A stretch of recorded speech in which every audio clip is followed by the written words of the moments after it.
Alrighty, everybody, and welcome back. We are officially into week 3 of the AEL Uni Dota season 2. And I am Kadius, joined here on the casting desk once again with Ares. How are we doing? Very well, very well. We got a beautiful day of Dota action for us. Some more Uni League. We get to see the reigning champions, UOW, which are currently sitting on top of the table, and then up against 5Headelaide, which is a little bit confusing because there's also another team called Chatime, which I actually thought we were casting tonight because I got my teams mistaken. But, you know, the 5Headelaide, they are also in second position. So both the teams we're seeing tonight haven't lost a map at all. So they're currently undefeated. It's going to be an exciting match. It's always the case when you have two very dominant teams going head to head, but I think we are just waiting to hop into game right away. But folks, now that we've got you here, before we hop into game, I think we should mention our sponsors that we couldn't be here without. If you would like to do the honors of running us through those areas, I'm sure we'll hop into our draft phase as well.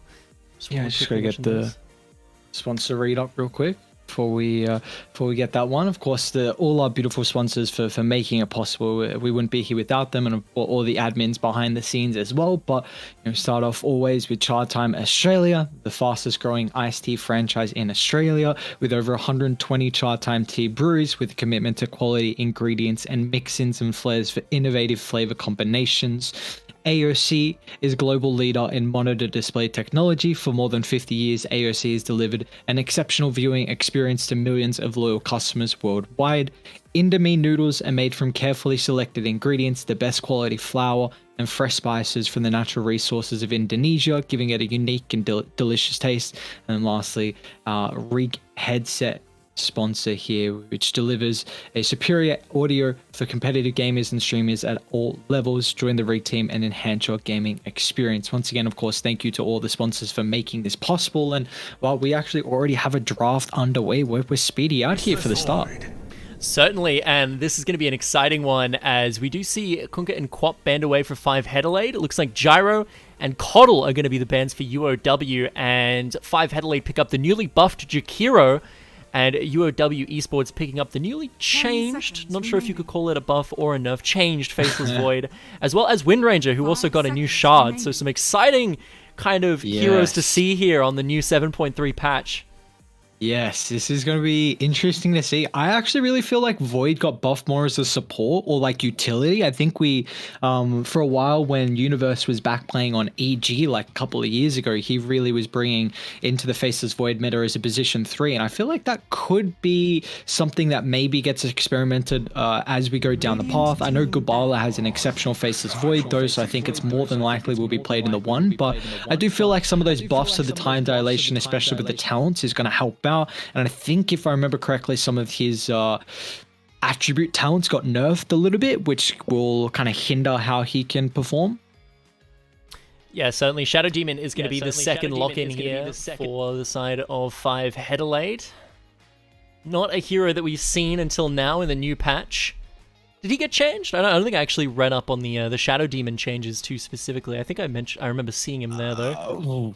Yeah, I'm trying to get up the patch notes now, but I do remember him getting changed. How serious of a change it was, though, is a great question. We'll find out in a second. So he got his cast range increased from his disruption. Actually, the Shadow Poison, this is a big change. I think that overall at max level, it gets 60 damage now instead of 65. But I think the big issue is that, or the buff, in fact, is the level 1 and level 2. Mainly level 1, because often like you'd find you get like 4, maybe 5 poison stacks, but it wouldn't do as much damage as you were expecting. But now the level 1 is, instead of 20, it's now to 24. So I think it might surprise people a little bit, because often with the Shadow Demon, you have this kind of muscle memory, so to say, that you already know how much damage it's going to do, but this might switch it up. And also the second level is a lot more damage. Often we don't see Shadow Demons go for as many points in the Shadow Poison. I think the first 2 is really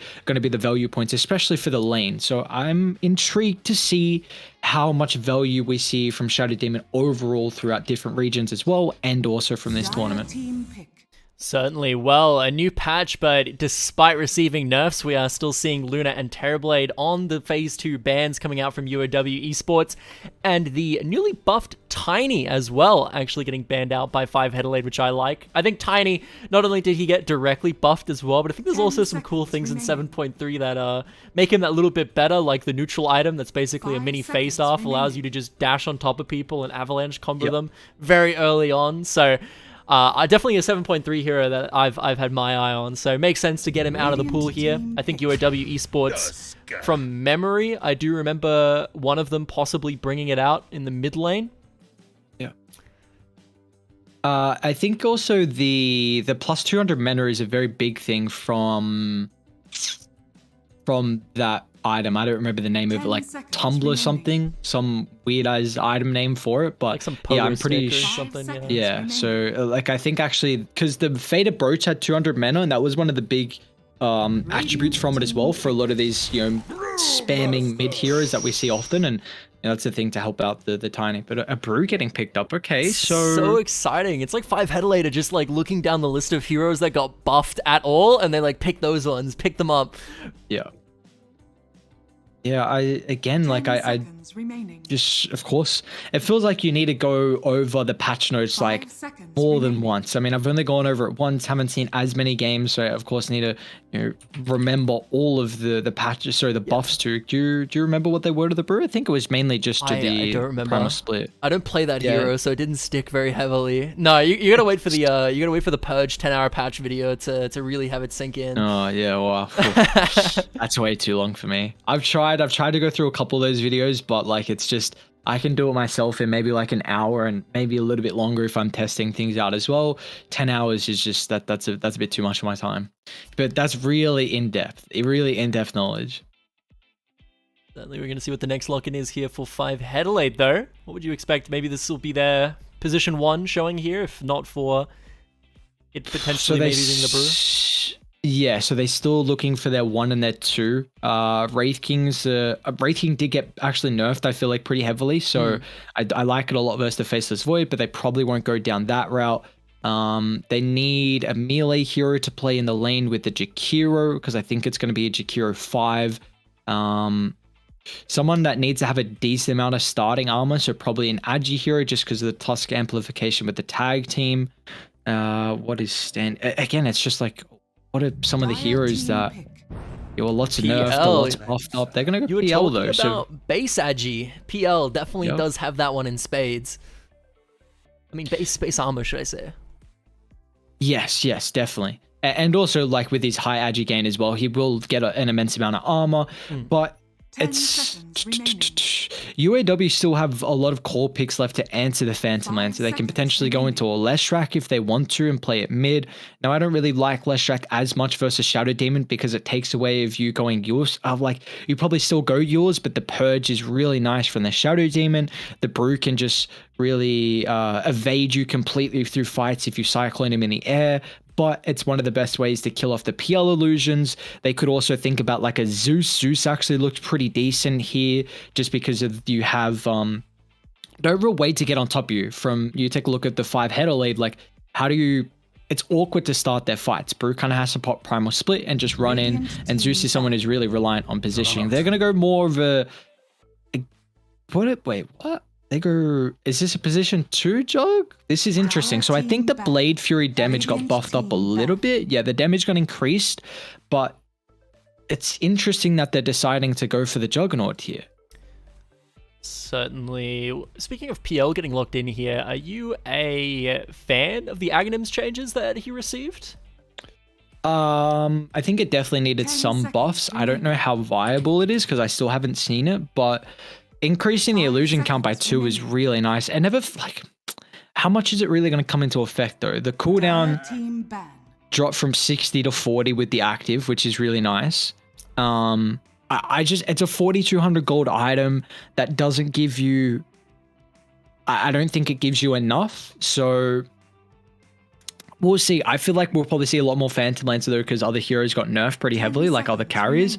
So PL will probably get a little bit more of the limelight, but I don't know if these buffs are enough for him.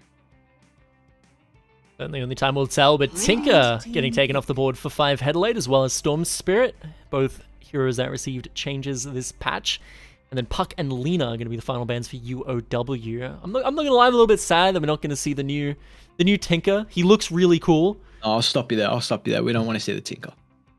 We don't want to see it. 10 seconds. I'm not. I know it looks cool. I know, but I feel like did I say this in our other cast the other week ago? I'm like, I just hope Tinker doesn't get buffed. Is it a cool spot now? Like, he can't be as cancerous, I think, on the Tinker, which is at least exciting. I do think that, like, potentially more of a supporty style of, like, Tinker that starts pushing late game is going to be a little more viable. Using that, the damage reduction shield that he has now in lane seems super good. And then using laser to constantly, like, bully and give mischance in trades. I don't know. I think Tinker's going to be an interesting one. I'm excited to see where people kind of figure out where the new Tinker is most effective, but not having to go bots now I think is definitely significant. Now, you were talking about the Zeus, and here it is. Okay. It is a support. Wait, Gubala's playing the 2? Okay, so they're switching that up. Mark was there 3 last year, but they were switching that up a lot as well. Mark, for a lot of his career, has been a position 5 player, but he was going back and forth between the 3 role last week when UOW won. Divide Llama also, when he was playing a lot of the games, he was played as a support. So I don't know how they're playing this at the moment, but I also believe this is a position 2 Winter Wyvern, which did get nerfed pretty heavily, I'd say. I don't know if this hero is actually still viable as a core, so I'm excited to see. Yeah, Winter Wyvern getting nerfed heavily as a core this patch, and I know previously, obviously the hero did get a lot of nerfs as a support, so it's kind of in that situation of like, is there a good place to pick Wyvern? And only time will tell, but certainly we are going to see the side of 5Headelaide definitely give it their all here. Do what they can. Alright, let's see. I'm intrigued. So Devi has got Orb out. So it looks like it's a position 1. So I was just bringing up in the draft that I thought the Void could be flexed to a support, maybe off lane. And again, I still can't tell how they're playing it. If Mark is the support Wind Ranger. Billy's actually got a Quelling Blade, so maybe this is a core Tusk. We'll find out though. There's a big fight about to occur. They double smoke too. What the heck? Yeah, it does look like Kid maybe getting a little bit dangerous. Would get caught out, but no, is going to evade them quite nicely. And they're just going to handshake, swap each other's jungles. Divine Llama looking for potential denial on this small camp. We'll see. Is that? No, I think that ward's just out of range. That's cool ward placement though. Just going to give them a lot of vision. A game of who's going to check high ground and walk into the other team first. And by the looks of how things are pathing, it could look very bad for UOW. Sending MBTW up to scout. Walks into the tree line near the tier 1. The battle begins. They are just going to drop their obs and try and head out of there. But no, here comes the rest of the team. WDK starting to stack up the poison. Jakira with a massive dual fire, able to land onto most members. But Juggernaut at level 1. Look at that spin damage. It even got buffed. 5 damage at level 1, and it is showing so much out of that hero in these early fights, and they secure themselves first blood. Yeah, beautifully done here for the side of UOW. What was the bounty rune count looking like? It's going to be a 2 for 2, still it looks like, but giving the first blood over to your Juggernaut, like you said, the core. My eyes are really on how this Winter Wyvern is going to fare in the position 2, because we were saying that he got nerfed pretty heavily as a core, and I like it a lot versus the Faceless Void just because of the aspect to be able to counter the Chronosphere. Like any big AoE stuns that can get overlapped as soon as Chronos drop just means you can't like heavily commit into that vicinity to kill off any heroes in the Chrono. So the Curse can give you a lot of protection, and if they don't have a lot of magical damage to chuck outside the Chrono as well, then the Cold Embrace is great too. But again, like, the only issue is the fact that it's been playing as a core and not a support.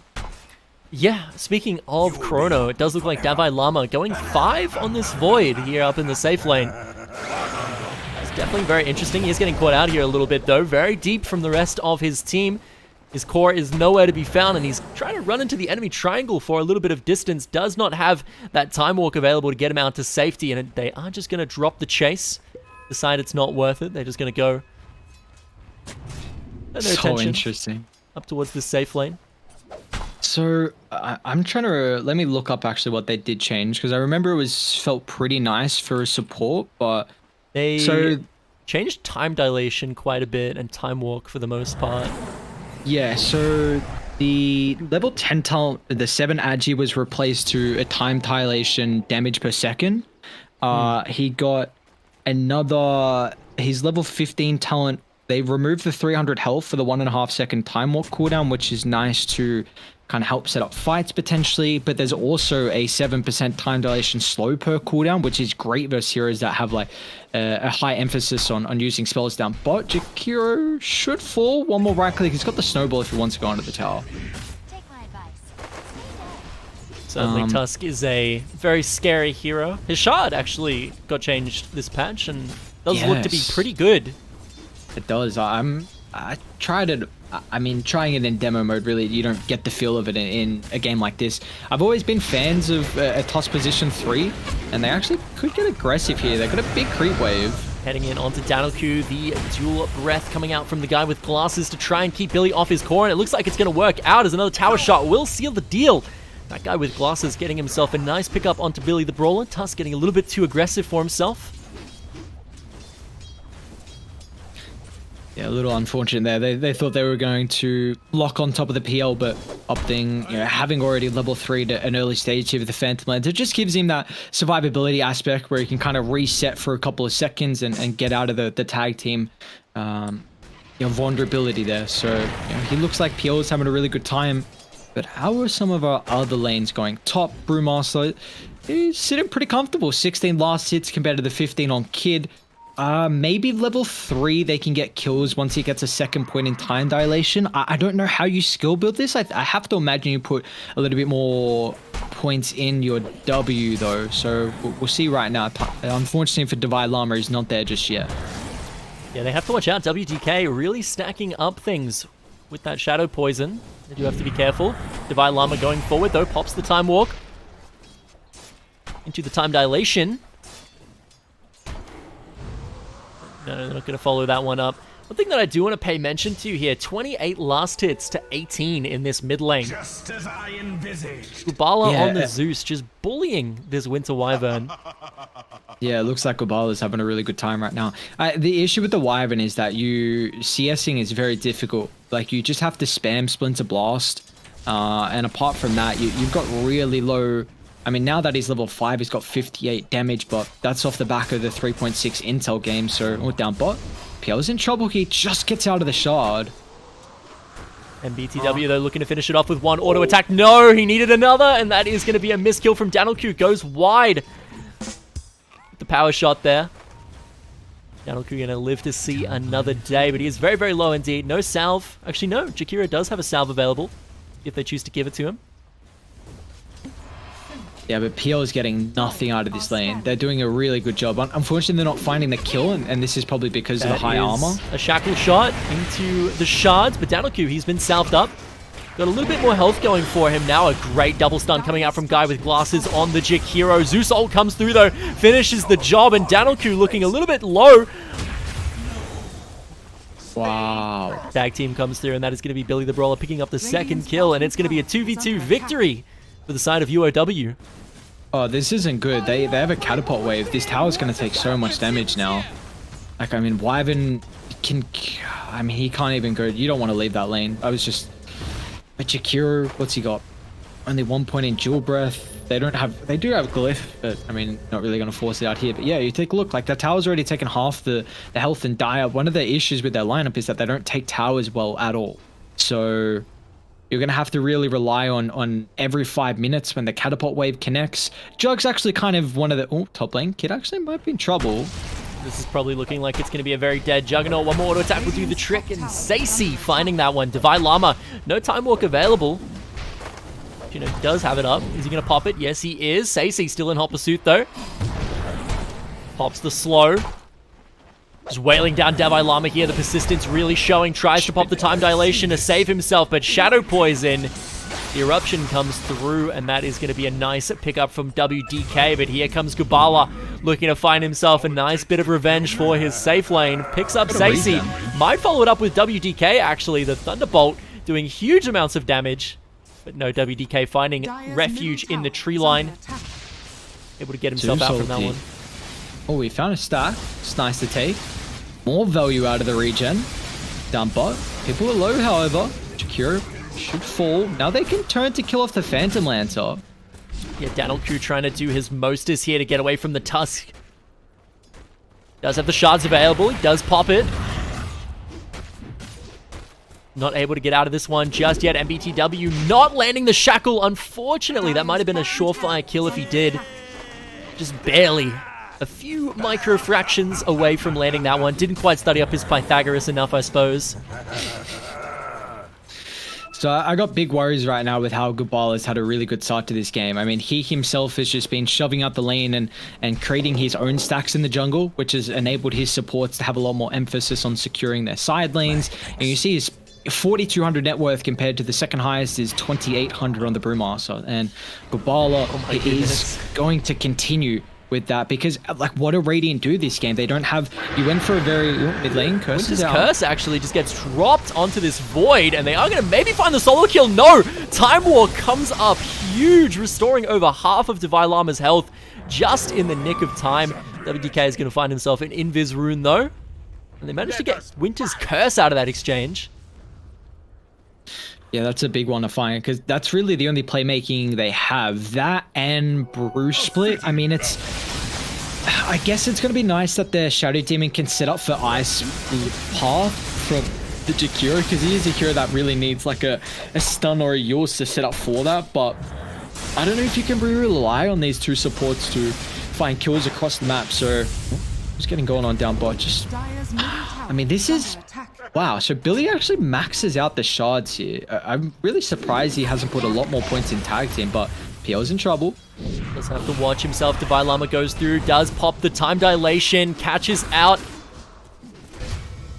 the abilities. And that is going to be a nice, simple 3v1 for Danilku. Now, one thing that I think we might have missed there is that the Zeus actually picked up a triple stack on the hard camp in the triangle while that exchange was going on down bot lane. So that is just going to be Gubala putting that lead way ahead. Yeah, this is...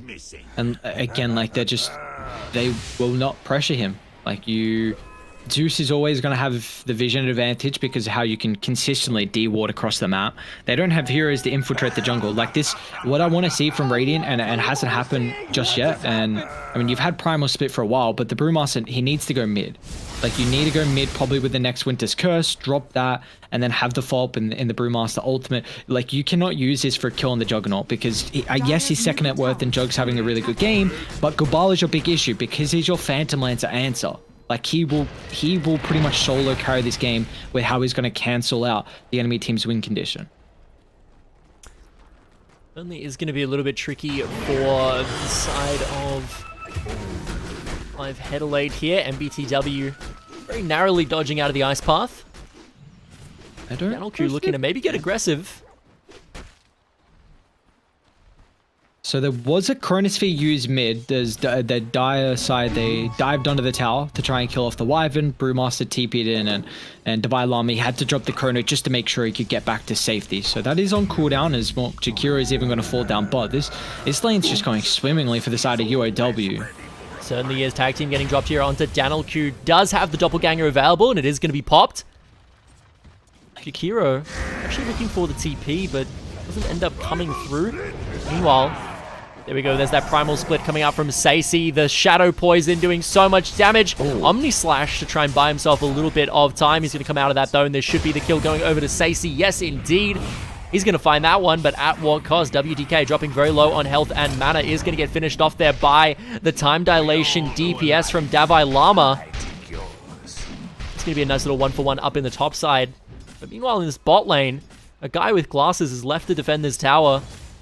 Might be looking to take down this tier 1 at only 11 minutes into the game. Radiant structures are fortified. Yeah, I was saying before, like every 5 minutes, you really need to utilize the catapult waves, and well, this is the second one now coming through for the side of UOW. We saw them take pretty much half of the tower's health with the first catapult.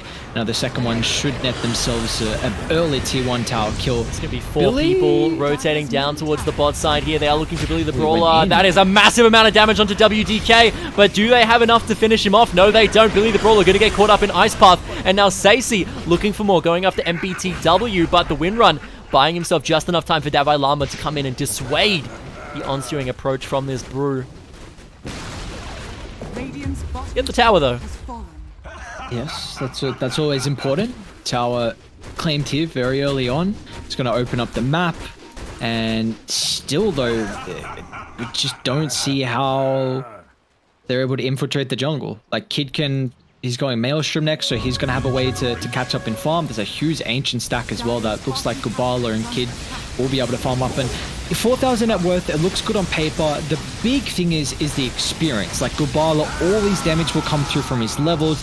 The fact that the supports are a super low level, and not even just that, your position 5 Faceless Void is a higher level than your Phantom Lancer.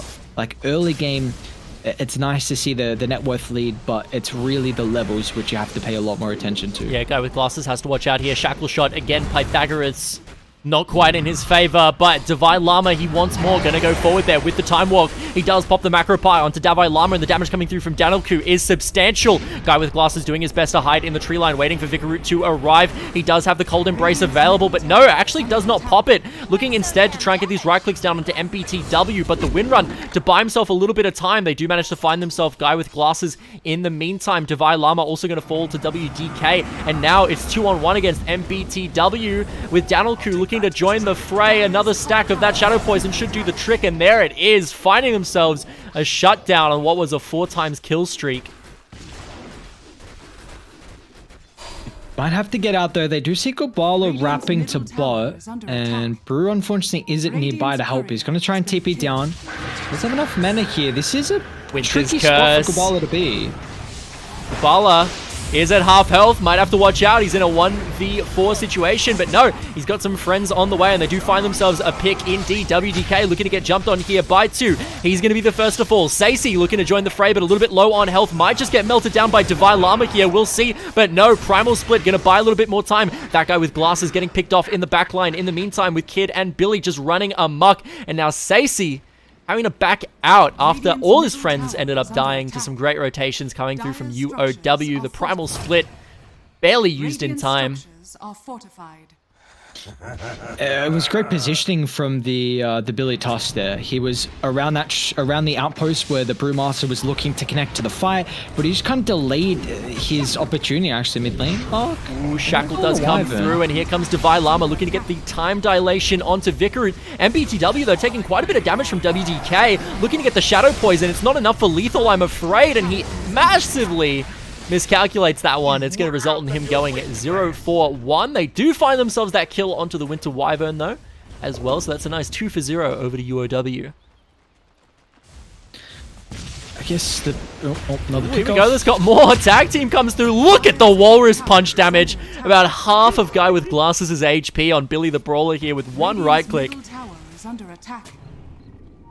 Yeah, this is also pre-Desolator as well, which is super, super scary. They might even find Brewmaster, which is so close to the Midas being completed. Yeah, I am going to be excited to see if he's going to go for the Desolator into Shard here. Sacy is just getting caught out. Might actually get taken down. No, he doesn't. A Great Witch's Curse coming through from Vicar. It's going to keep him alive for a little bit longer. And now they're going to have to back out of this one. The Thunderbolt is going to go a little bit wide. Billy the Brawler dropping low. Here comes WDK looking to fish for these ensuing UOW members with that Shadow Poison. Sacy has to watch out. Does get caught out by Gubala on the high ground. They see him.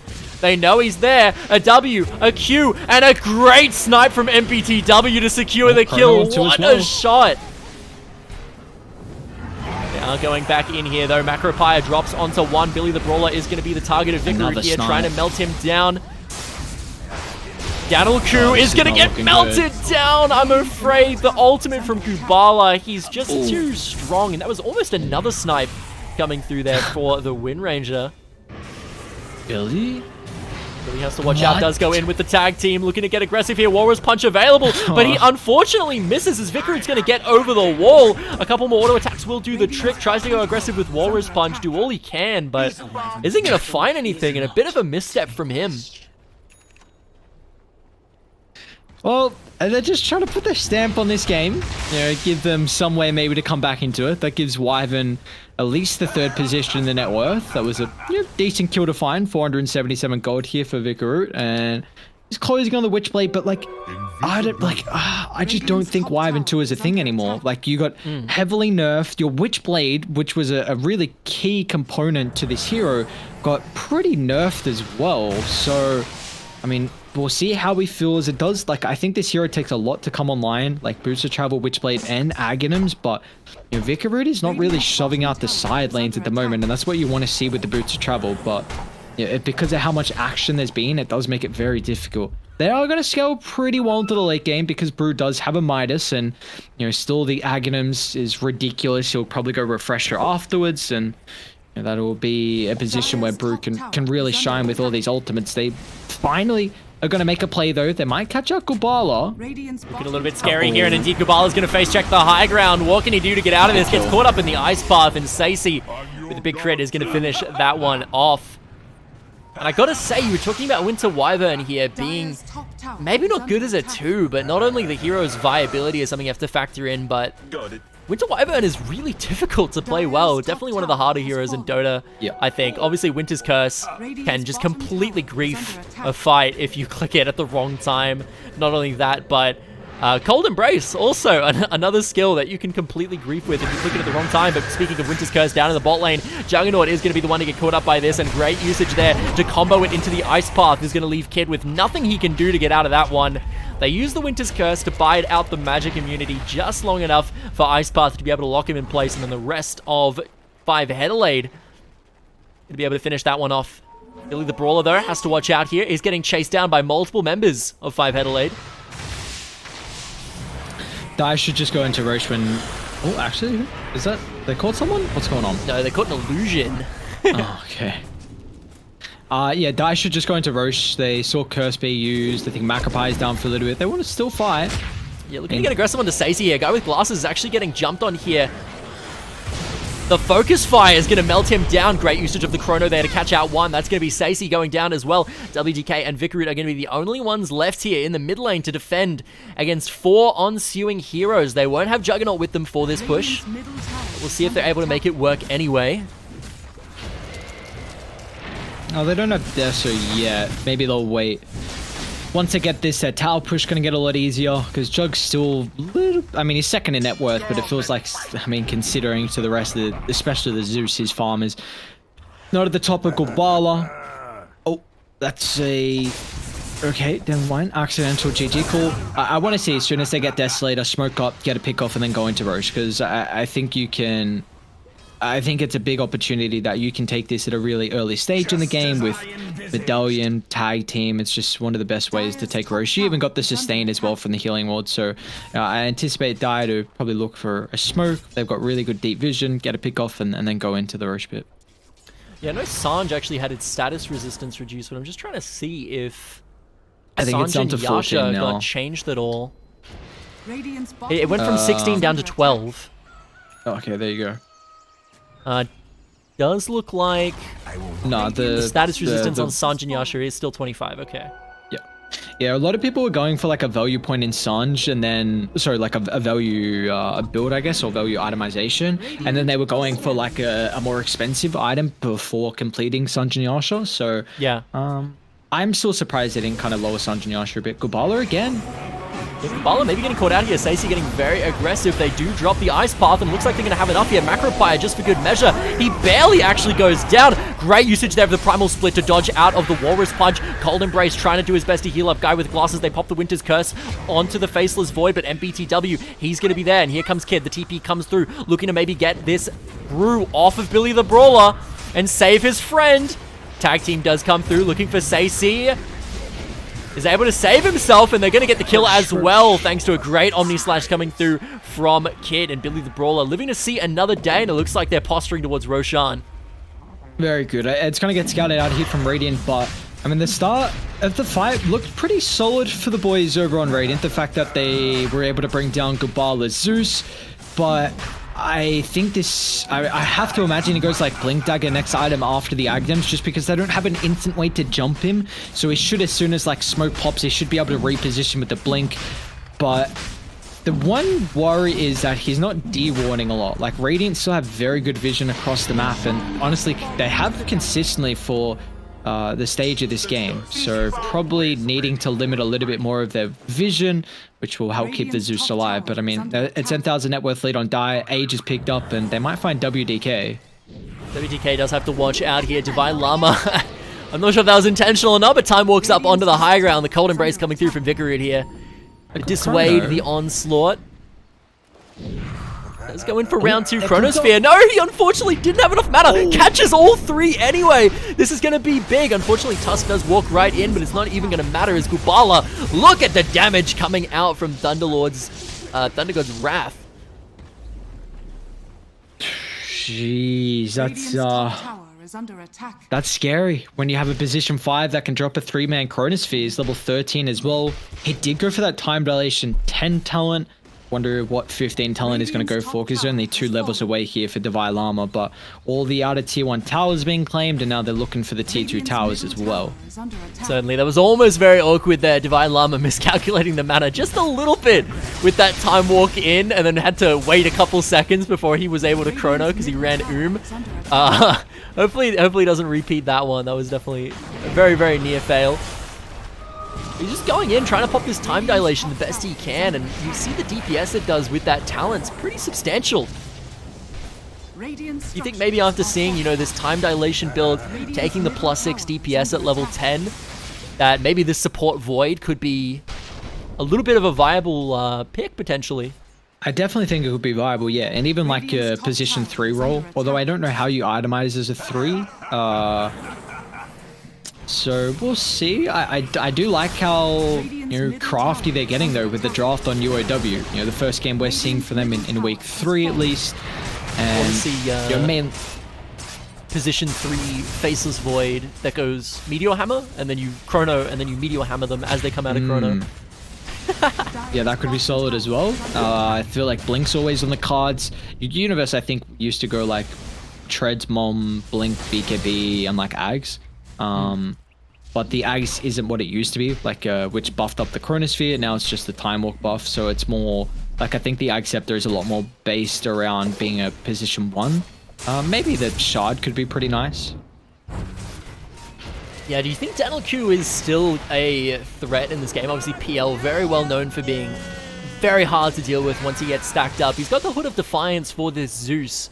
You think there's still a little bit of light at the end of the tunnel for this PL to come online and become a threat in this game, or do you think the UOW cores are just too ahead at this point? Yeah, they're too ahead. I mean, the Tusk is not going to scale well against the PL as the game goes on, because Tusk is very single damage orientated, and especially with the Deso, that doesn't help out. But yeah, you've got the Zeus, they have no answer to Zeus, so that's a big issue here where, I mean, Gubala's even gone for the Aghanim Shard as well, so that's going to give him a little bounce forward here with the static field, and I believe they also changed it that it, you know, sets out a little proc of the Arc Lightning or something like that. It's a bit of a wonky Ag Shard. I feel like this game, all Dire do is itemize to survive and kill the Phantom Lancer, because that is the only way Radiant will win this game, if somehow PL can go man mode. But I don't, it's going to take a long time. Yeah, I do wonder if we'll see the juxtaposed Aghanims come through, because obviously the Zeus is able to just delete. Oh my goodness, wait, this is the win rate. Wait, it's that big? I didn't know the Shard was that big. Okay, I need to see it again. Again, I saw it on demo mode, but I need to see it like in a game. It's a little different. With... It was like the entire high ground, like plus racks. That was wild. Obviously didn't push as much as something like the Kunkkas does, which is a much smaller effect. But here we go, actually tag team coming through here. They take 2 over the wall. Divine Llama joining the fray. Does pop chrono. It's going to find 2. Winter's Curse comes through though. That's going to hit all 3 in the middle of a macro pyre. Potentially coming up big. Kid getting a little bit low himself, but Sacy is looking for MPTW in the backline here with the Primal Split. Maybe looking to back off now that the CC isn't quite there, and they don't find any picks, unfortunately, but they do get Quite a few ultimates out of that there. They've managed to find the Chronosphere. But it Bruce did gotta cost... be careful. Maybe if Thunder Gods and Nimbus, actually, they're both on cooldown. Oh my goodness, So bit they of a could snipe him out. miscommunication there. They land the Ice Path. Then they banish him with the Shadow Demon anyway. Great use there of the Cold Embrace, actually, to dodge Walrus Punch. I didn't even know that that was a thing that could happen, where you could Walrus Punch someone that's in Cold Embrace and just have it do no damage. Yeah, because it's physical, so... Yeah, I know that nothing. it would reduce the damage, but I didn't even realize you could like target them while they're in it with it. That's interesting. No, but I want to see this Wind Ranger shard again. That was really cool. I think that's gonna be pretty cool with to maybe keep them in the shard for the Tusk, also mainly for the Chrono. Like that's really cool. Where you just drop Chrono, someone's nearby, you can cyclone them in or whatever you want to call it. What's it called? Gale Force them in. Could be really interesting. Rated there. I gotta look for a smoke. That fight would have gone a lot better if it's Vikaroot's job to kill the healing ward. That curse was beautiful on the high ground. They probably would have killed the Jug if they dealt with the healing ward. So Vikaroot, with this bonus attack range from the Arctic Burn, he has to prioritize that, or these fights are still going to look really difficult with the maxed out healing ward that's healing 5% per second. Definitely, it's like a Heart of Tarask for your whole team if you keep it alive. Vikaroot looking very goofy with those cosmetics during the smoke, I gotta say. But they're gonna catch out Billy the Brawler here, actually. Ice Path does connect, and that's gonna be way too much damage for him to handle. He's gonna get taken down. They might find Kid as well. The slow is getting applied. Tries to spin to win to get out of the pain of the Macro Pyre and the Ice Path, but Winter's Curse, they're not letting this Juggernaut get away. Omni Slash gets popped, the mini Omni Slash, I should say. But no, he is gonna go down in the end. They find themselves 2 picks. It's definitely what 5Headelaide needed. Are they gonna be able to take the tier 1 tower? Chrono's up in a couple of seconds here. I've got Glyph as well. Gabala with an Arcane. They've got to be really careful. He's going to find 3 Chrono. again, and we were just talking about this. This is how they're going to be using that Wind Ranger ability. Almost gets Brewmaster into the Chronosphere as well. They clean up 1, 2, and 3, and they are looking for more. Looking to get aggressive here onto the Phantom Lancer, and that's going to be too much damage for Daniel Q to handle. A 4th kill coming through for UOW, and Stacey going to be the only one to live to tell the tale. This Faceless Void Zeus combo, what can I say? I'll return the favor. I don't know what Slash's way is, but very solid fight here for the boys on Dire. I mean, that's off really the back of the Arcane Rune. I don't think Gabala is able to output as much damage without that, and now with 4 kills, they can go up high ground here. They do have to be careful, because when Radiant do respawn, they've got Primal Split, they will have Curse up as well. Macro Pyre is available. Chronosphere not up for a minute and a half. Radiant's bottom tower is under attack. Looks like though Roshan could be up in a couple of seconds here, so Dire feel like they may be forcing the issue a little bit. I'd like to see them just back off and control the outskirts of Radiant's base and just make it so that they can't really get out, because Wyvern still needs about 1500 gold until he's able to complete the Aghanim. So if you just suffocate them inside the base, allow yourself to get your next itemization. I mean, Gabala just completed the Octarine. Jug's going for Skadi next item, which I really want to see him pick up the Blade Fury Shard. Because, I mean, this game you need as much AoE damage as possible to deal with the PO and also just helping you escape. We see how valuable it is to have this movement speed through all of the magical damage that Radiant have. So opting for Skadi, we'll see how much that's going to come into play. I at least like that he's looking to tank up. I think whenever you're ahead, you really want to try and play the survive game, because you already have levels advantage. You already have items to be dishing out. There's a reason why you're ahead. So all the damage that you've already got from your items is enough. Quite often you look to sustain at that stage. Certainly is a tanky team, especially with that Juggernaut healing ward, as we mentioned. Very underrated spell. Again, the healing does equate to be about a Heart of Tarask for your whole team if you don't focus it down, which definitely makes me very frustrated in pubs when people just ignore it and wonder why the Juggernaut team won't die. It's usually the fault of the healing ward. It's very, very strong. He did go for the Aghanim Scepter here, which, I could say, having 2 Omni Slashes, very, very fun. Do you think there's ever a game where the Aghanims on Juggernaut is maybe not great? Yeah, this game. Oh, I'm not quite sure why he went for it. But he needs a lot more damage for the Ags to actually feel impactful, and he's not really building damage at the moment. We're gonna fight around the triangle though. and they're going in on WTK here. Great usage of the Cold Embrace there to dodge away the Walrus Punch that was coming in. Uses the Winter's Curse here to try and melt down Devi Lama.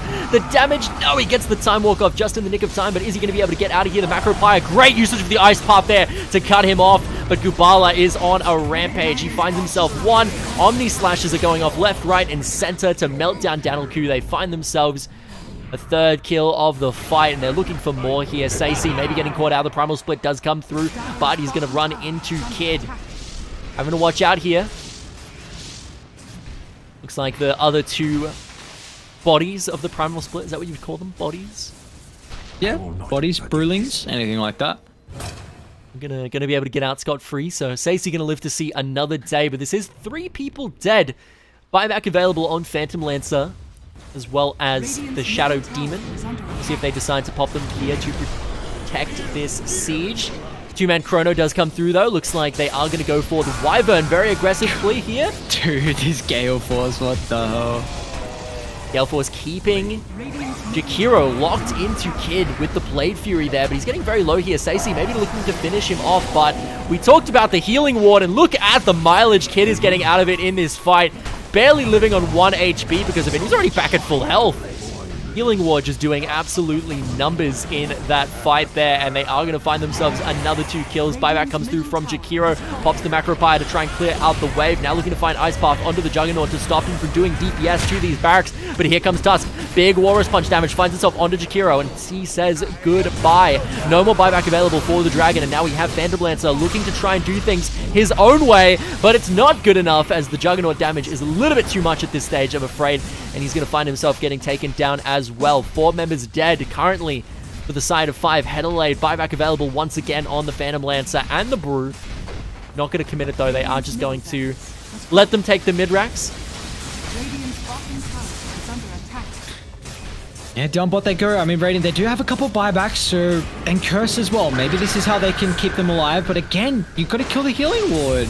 Yeah, Winter's Curse is not going to really do much there aside from buy time. Gale Force being quite the CC. He's got the static field shot. Can he pounce down? Oh, wait, no, he actually isn't able to pounce over the wall, but again, he is staying alive on just a bare amount of HP. Sacy, he nearly has it. Is he going to finish it off? No. Does have to back off or face dying after the Primal Split does end, and Gubala is going to live to see another day, but without their Zeus, are they really going to be able to finish off this bottom tier Rax? They're going to try for it anyway. Devi Lama looking to get aggressive here. Great usage of the double Time Walk there. Pop the Time Dilation. Does have to watch out. They can probably stay. Gubala's got 3 bottle charges to play with and an Arcane. He might look to shove out top and then Boots will travel down bot. So I wouldn't mind seeing Dire actually still stick around. Although Roshan is available. And you're very close to Scardy on the jug. So probably, I mean, how much gold do they have right now? Yeah, Wind Ranger's also got 2,900. So is she going Nullifier? Yeah, almost Nullifier completed on your Wind Ranger. You've got the Scardy. So yeah, a lot of items now freshly getting picked up. So maybe just slow this one a little bit down from Dire. One more fight should end this game. Certainly time will tell, but again, Chronosphere available. We also do have Omni Slash up.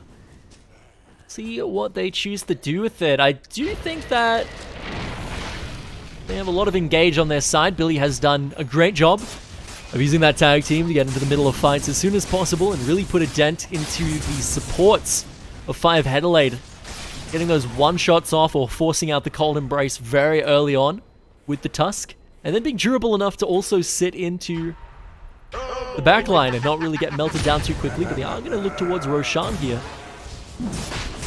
Now, one thing to note as well, to anyone who hasn't read the patch notes, second Roshan here does no longer drop cheese. So interesting with change. I still don't know how I feel about that, but yeah, still drops Aghanim Shard at least, so teams can have a big timing by second Rosh. I hope they give it over to Kid. Tusk has also got his Ag Shard too, so that's going to be cool to see, the new version of it. He's had it for some time. He did pick that one up basically right after his Dezo, which is...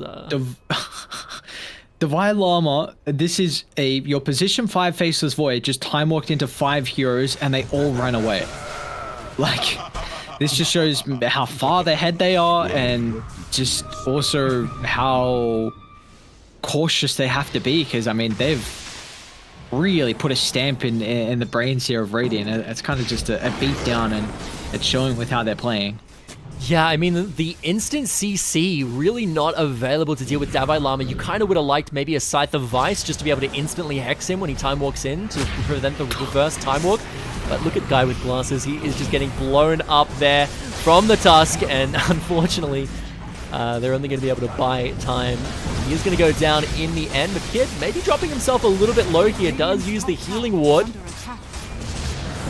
Keep himself nice and healthy in the back there. Oh, Billy? Going to be looking for the Wyvern there. Divine Llama still does have Chronosphere. They have to watch out. He's got Time Walk available. He is a walking CC ball right now. Sacy again with the Primal Split. They're going to find one.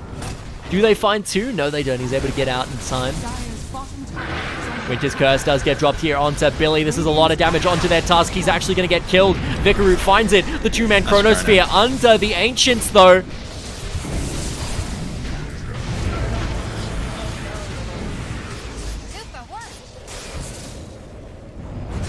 They call it? Okay. Kid actually manages to find the kill underneath the fountain. And now GG does come through, and that is going to be game one going over to UOW Esports. Very well played here. It's just like there unfortunately wasn't an answer to the Zeus. I mean, Gubala just has an incredible game. Mid lane was quite often against a Zeus, it's very difficult to be able to bring him down, and also with how much emphasis Gubala was putting on just shoving up the lane, farming up the jungle, so he got incredibly farmed. UOW, all their other lanes went incredibly well as well. So when you win 3 lanes, I mean, playing Dota at that stage just feels a whole lot easier. Yeah, do you feel like it really was the Wyvern 2 here? Because you compare the Wyvern to Gubala, and obviously Gubala, I don't think we've seen this man lose a lane all season. He is just an absolute menace on that position 2 role.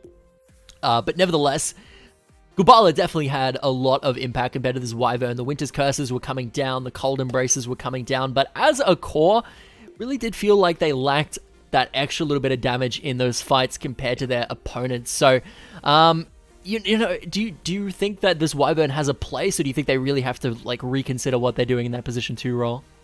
Maybe they. I don't think the Wyvern has a place. I can understand why they go for it. I think it's probably more the answer to the Faceless Void. They probably thought it was. I don't know if they thought the Jug was going to be support, or if the Void was going to be played as a support. I understand what their thought process was, at least with Chrono and Cold Embrace. It's a great way to mitigate the big ultimate from the Faceless Void, but I think if you're going to do that, play the Wyvern as a support, not a core. I really don't think this hero is a core anymore, and they didn't draft for a way to get on top of Gubala. I mean, he died twice, and that was off the back of, one, he wasn't really clearing out as many wards at that stage, and they had to 5-man smoke and catch him out where he wasn't in a position where he could react fast enough to fix his positioning. So it's just like, honestly, like we called the Zeus, and it was a beautiful Zeus game. Like, they just really couldn't do anything with Gubala, so it's not just the Wyvern issue. I think it's kind of the other heroes as well make it a bit difficult to play in. Yeah, definitely. I just, again, put priority on your lanes. Pick heroes that are really strong laners and then go from there. Yeah, would you have liked maybe just some kind of instant lockdown for this Void? Because we saw he was able to time walk in, do a little bit of whatever, time walk out, and a large reason for that is that the only kind of point target instant CC they have is Curse, and it's like if he blinks in and curses, your team can't kill him, so there's no point in doing that anyway. So then they don't really have anything in regards to like real stun CC that they can blow on the Void and lock him down before he's able to reverse time walk out. Do you think maybe investing into something like the Scythe of Vice would have helped there? I know that another case of this is Puck in this patch. They changed it so that Puck's ult no longer mini stuns, which means you can't go in and stun into silence like you normally would. You have to kind of blink in silence first and then look to coil. Otherwise, if you coil, they're going to be able to hex you in your animation, and then you're not going to be able to silence. You're probably going to die, and that's definitely going to be no good. So do you think maybe investing in a little bit of that point target CC to handle this support void would have been better? Maybe would have had a little bit less impact? You just got to draw for it. Like, you can't, like, it's a 5100 gold item where they lost every single lane. Like, no one's going to get that farm. Wyvern can't change his build. Brew can't go for that. Like, there's no room that you can change the itemization. You just got to switch up the draft. Like, just don't, like, Jakiro got buff, but the hero looked relatively good, died 18 times, a little unfortunate, but you had decent ways to set up for his abilities, but the hero doesn't have a stun, so you can't play around that, so that means your other support has to be a way to start fights. Yeah, it's a draft issue in how they played the lanes. That's really it. Certainly. Well, hopefully they can look to switch things up in Game 2. We're going to go to a little bit of a break for a few minutes, but stick around, folks, as the AEL Uni League for Season 2 is about to kick up underway for Game 3. And honestly, UOW Esports defending grand finalists of Season 1, and definitely a great way to start the week. So don't go anywhere, folks, and we'll see you in just a moment.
And welcome back, folks. We're about to hop into Game 2 of 5Headelaide versus UOW Esports right here on the AEL Uni League for Season 2.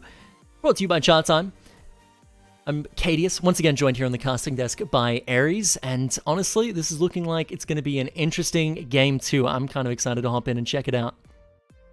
Yeah, I'm excited too. I mean, any 7.3 game, I'm excited to watch. Just get more a feel of the the patch and see how these teams are, at least how 5 individual players are kind of coming together and bringing their own ideas, and seeing if they kind of have the same ideas of what's strong in the patch and what isn't strong in the patch. And it looks like potentially this position 5 faces void could be something we got to keep our eyes out for here. Maybe 5Headelaide have to ban it out potentially.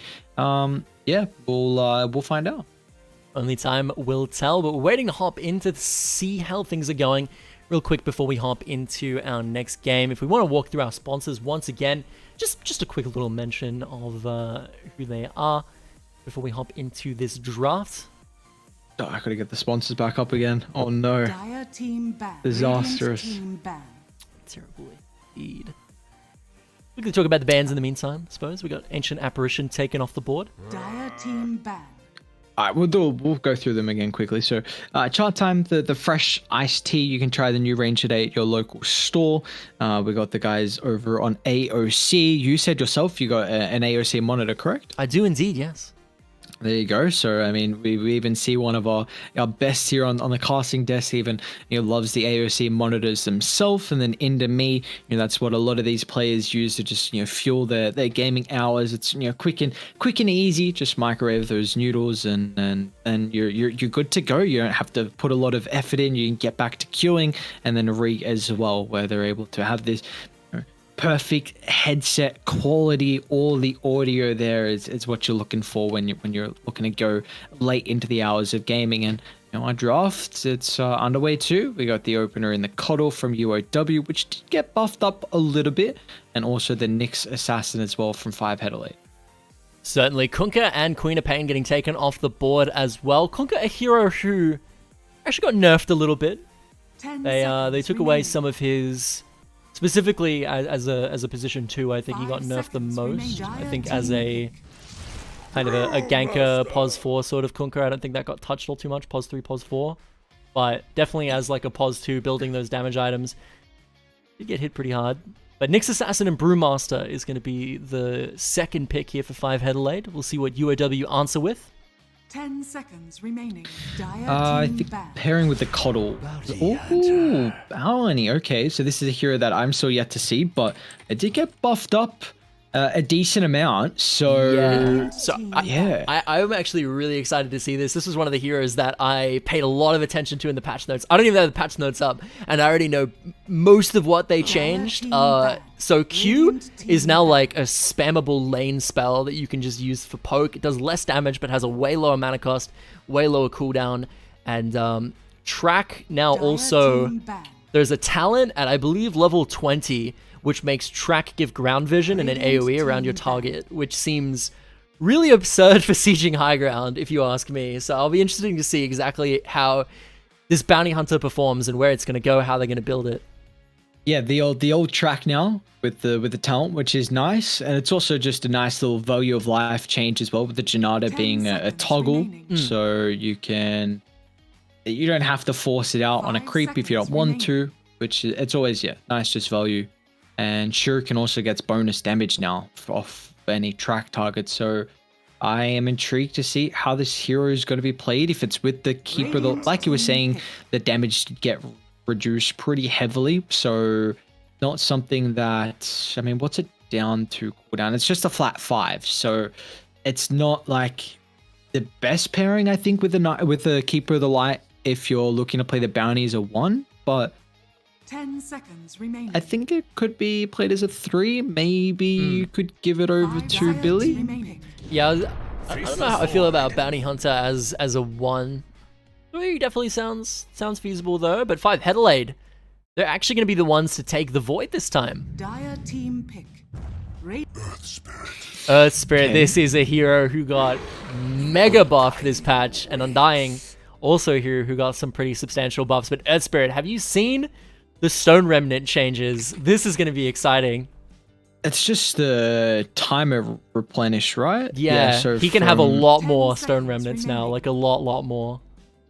And I like the 5 10 seconds talent change as well. I mean, it would have been nice to keep that 60 damage at the level 10, just because, you know, people like Thompson, Yopaj, and some other kind of flashy position twos like to try and flex the Earth Spirit. So that's not really as much of a capability now. But I think support Earth Spirit got a huge buff, like you said, with the talent.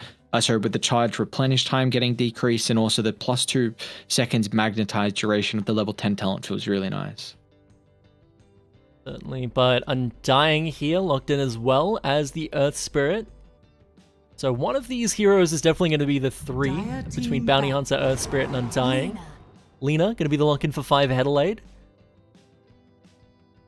It's a great Lena pick. Honestly, like UOW going for a little bit of spice with the new 7.3. They're looking to experiment. Whereas 5Headelaide, this is just a 7.29 kind of draft, it looks like at the moment. You've got a great way to kill off the Tombstone in the Lena. You got ways to kind of protect her as well. The Nyx potential Aghanims with the Burrows, a great way 10 to seconds control remaining. an area in the team fight. Same with the Chronosphere, and then the Brewlings can 5 just seconds remaining. brute force your way into a middle of the Dire fight. Now they team back. again don't really have an instant stun, but it's not as required as in a game like this where you don't have to like catch out a Zeus and bring him down from 0. So I like the draft a lot more from 5Headelaide at the moment. Puck getting taken out as well in this final phase, despite the nerfs it 10 received. seconds remaining. I do think the nerf where Dreamcoil no longer stuns seconds on remaining. initial cast is actually like very substantial. Radiant team But back. Viper as well, another hero that got nerfed, is going to get taken out. Well, not so much nerfed, but adjusted, I would say. He got nerfed. Yeah. But Yeah, over- no, I don't think this hero is good at all now. Yeah, overall, obviously the Nether Toxin 80 to 50 at level 1 prevents the very oppressive wave shove that 10 Viper seconds previously had at remaining. level 1 on that first wave in the mid. But Spectre is going to get banned. 5 Again, seconds another remaining. hero that got nerfed. It's Shard, actually, the Spectre Shard. Completely changed into what Dire is team back. likely a worse Shard. Huskar. Yeah, some weird ass dagger thing. I'm not sure what it does, but It's like when Dispersion does a certain amount of damage, it sends a Spectral Dagger to the source of said damage. yeah. Interesting change. Very interesting change. Radiant So, team what do they go for in the last pick? It's going to be a Void Spirit. Okay, against a Nyx Assassin, but that's really the only thing you're worried about. Lena can always catch you after a Yule Scepter. I think Void Spirit's going to be super busted though. He got an immense amount of buffs, and if you go Mage Slayer, like that item is 10 just seconds absolutely bonkers. I think it's like a 750 gold reduction, which seconds is remaining. 3 minutes worth of time almost. Probably you could say longer, and the stats just the item is definitely by far the best item coming out of the patch, and I really hope Void Spirit goes for it. Absolutely, I definitely do agree with you there.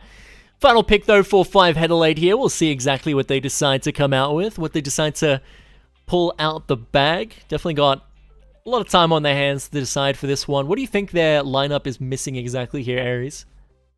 I think you need an instant stun now to deal with the Void Spirit. Or you can go for a really self-sufficient 5 to help the Void, like a Abaddon, or like someone to just help the Void's laning stage, because he's not the greatest laner, and UOW's lanes are pretty goddamn strong. So they could, if you put the Nyx and the Void lane together, that I'm a bit worried about that. It's gonna be and a they're gonna go Lich. You may now That's select your heroes. okay. The hero that Is- got buffed as well. I think the Chain Yeah. Frost buffs are actually kind of nutty. Yes, I think it's also Sinister's Gaze is really nice now. Actually, but the cast range got increased, so a flat 600. Before, the highest was only 575.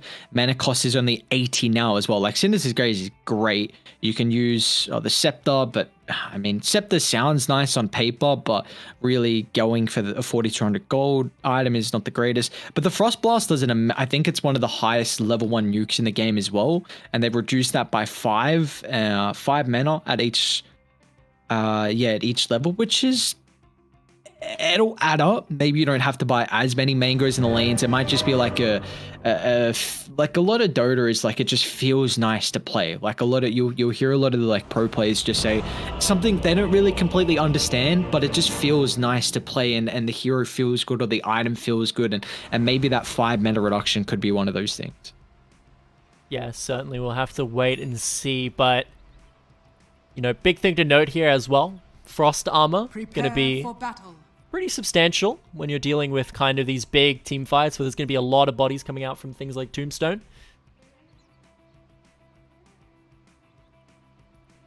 Yeah, so what are we seeing at the moment? Not exactly sure what is going on. I can't bear to look. So it is going to be a position 1 bounty, and Goob is on the 2. Billy's also playing the offlane Undying 2. So this is an interesting draft. Yeah, they are all back here, so it looks like things are going to be getting ran underway, and it wouldn't be an AEL game if this game did not start with a smoke invade, as does seem to be the case in almost every match. Did a team start with one? Let's have a look here. MBTW.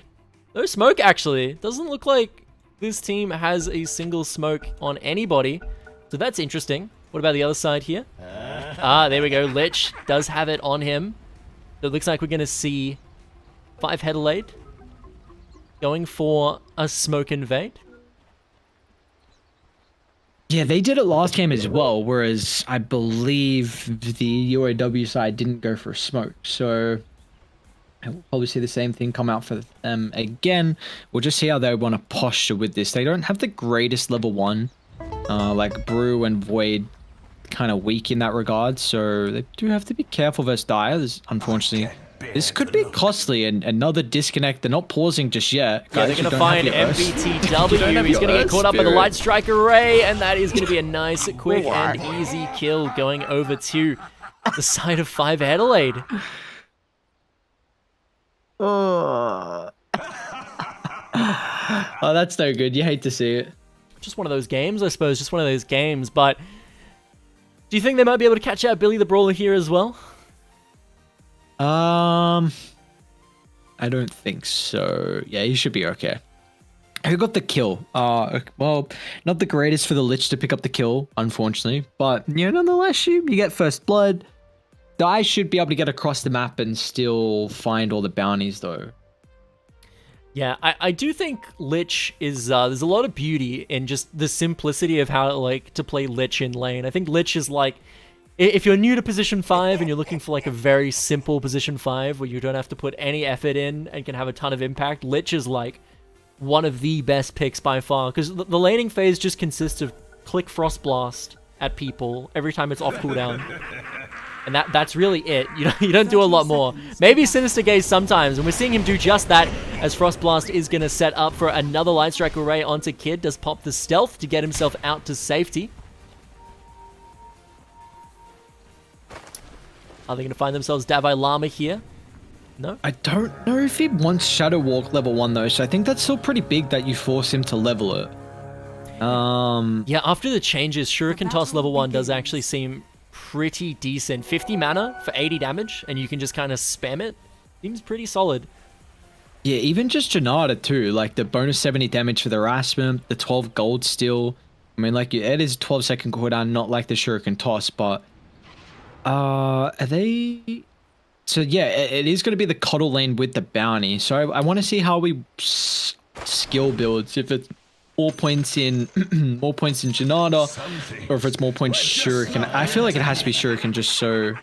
But does I don't even know. Does Chakra Magic work with passives? I don't even know. If you can double Janata, that seems disgusting. That's how much gold you steal? 320. I think it's even just the damage as well. It's a lot. Divine Llama has to watch out here, though. Does get caught up by the Earth Splitter, or the Impale, should I say. There's a lot of damage onto that Earth Spirit. So they're actually going to put the Coddle with the Undying down bot. So I guess the constant decay spam is going to be nice. Billy should play this lane really well. My eye's going to be on mid, though. I think Gabala on the Void Spirit against a ranged hero like the Lina. It's definitely not a favorable matchup because Lina can kind of out-harass and of course being ranged, you're able to play your distance and just right-click the hero down, but Gabala should... I mean, it's a very volatile matchup. Like, you can definitely outplay it here. Yeah, Lina almost out of mana already, as you can see. Fairly close to the bottle, but definitely pretty far at the same time. Gubala actually getting his already, and Vikarut has his only starting to be on the way now. So Gubala is going to have a little bit of that bottle advantage, it would seem, just for a little while. Yeah, I think the Lina went into a little bit more stat items at the start. So I think that's why Gubala was able to pick his up a little bit faster. And still, I'm trying to see how the lanes are getting set up. What did Kid go for level 2? Okay, so we did go Janata. And my only issue is that maybe, like, them playing with the Earth Spirit in this lane is that, like, Kid's not very self-sufficient. Like, the bounty, I feel like, needs a support. But the Earth Spirit wants to be making rotations a lot. So maybe they feel like these two heroes can get super aggressive and just Divine Llama's not really going to think about getting active on the map. But like with a rotation mid, I feel like you really want to put a lot of pressure on the Lina. Like this is a hero who's pretty squishy, and not until you get a lot of points in Furious Soul, like you can kind of get brought down very easily with how you're able to get on top of her. So I wonder if this is going to bite them in the back with how they've set up the lanes. Yeah, Divine Llama not really using his spells as we can see in this lane. Not looking to poke at all, which is interesting. Obviously, Earth Spirit having a very long range stun. And then the roll. There's quite a bit of damage, but no, instead just looking to harass with these right clicks, not really cast anything. So all in all, I mean, the lanes are going pretty well for either team. I mean, Kid's only got 9 last hits at the moment, so how's he sitting in net worth? He's still the bottom as well, even with these 2 points in Janata, Go but top. into Sacy. Impale does land itself onto Kid, but Sacy has to watch out, getting dropped fairly low here. The guy with glasses doing his best to save his friend. Meanwhile, in the bot lane, WGK has to watch out. MBTW and WGK are both going to get traded out for each other. Danielku shouldn't have any trouble getting away from Billy the Brawler here, but an interesting 1-for-1 onto the 2 bottom lane supports. Yeah, it's nice at least that they're able to pick up first blood. See Danielku falling pretty low there to Billy. We'll have some mana coming back out though from the chakra magic. So Billy, this is nice that the Undying doesn't really have to itemize into any mana sustain for the lane. So that's right, he's going right into those phase boots here. Billy the Brawler just being very belligerent here under this tower. Actually taking quite a bit of damage. WGK is there to cut him off. The Frost Blast connects. They might chase him down here with a few right clicks. No, Danielku going to give up this farm under the tower instead, but Billy the Brawler so belligerent on this Undying pick.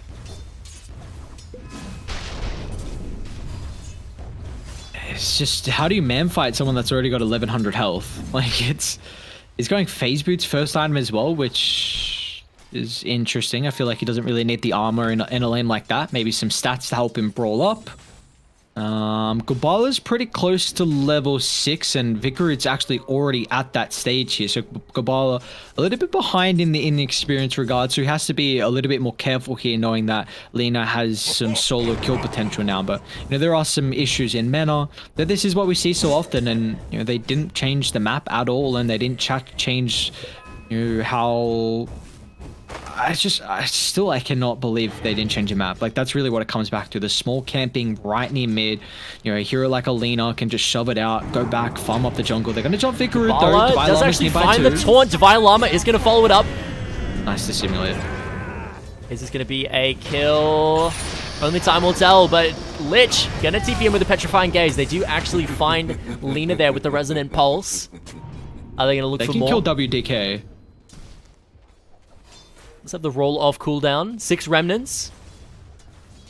Talked about that cooldown on the Remnant being Oh, bot lane. Oh my substantially god. low. Oh my goodness, look at that decay damage onto Danilku here. 480 health. Poor guy sitting at only 15 strength. At level 5. That is a squishy, squishy boy. Kid might die up Radiant's top. bottom tower is He's under gonna run the attack. opposite way of where the sentry is. He's still running back into it. Blind Impale. Second another sentry. No mana. Oh, don't run back into the sentry. I don't oh think my he knows it's god. there. He barely gets out of right-click range now, and Gubala and friends gonna This join is no him. good. This is definitely not great indeed. Ultimate in. Resonant Pulse does connect into the taunt. They're looking for a guy with glasses. The stun is going to land, and now Stacey going to be the next one on their target. They do have the urn for just a little bit of extra damage, but no, they're not going to have that kill there, unfortunately. But they do find themselves a Nyx Assassin.